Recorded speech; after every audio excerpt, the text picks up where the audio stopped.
Plus de 1200 corps de soldats ukrainiens viennent d'être remis à Kiev. Dans le même temps, 27 combattants russes tombés au front ont été rapatriés à Moscou. Un échange funèbre, sobre mais chargé de symboles. Ils pourront désormais être enterrés de manière chrétienne, a déclaré Vladimir Medinsky, l'un des négociateurs russes. N'oubliez pas de vous abonner pour ne rien manquer de nos prochaines vidéos et partagez votre avis en commentaire. Pensez-vous que cette guerre peut encore revenir à la table des négociations?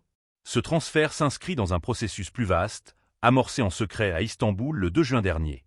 À huis clos, des émissaires russes et ukrainiens se sont réunis pour un deuxième cycle de négociations. L'objectif affiché, enclencher une nouvelle dynamique d'échange humanitaire. Parmi les accords esquissés, le rapatriement des blessés graves, sur le principe du « tous pour tous », ainsi qu'un échange de prisonniers de moins de 25 ans.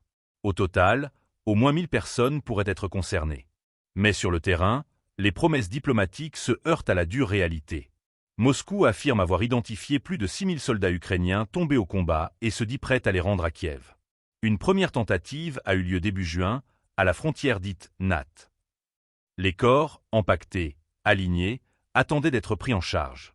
Mais selon les autorités russes, personne ne s'est présenté côté ukrainien, malgré une date fixée à l'avance. Le silence radio se serait prolongé tout le week-end.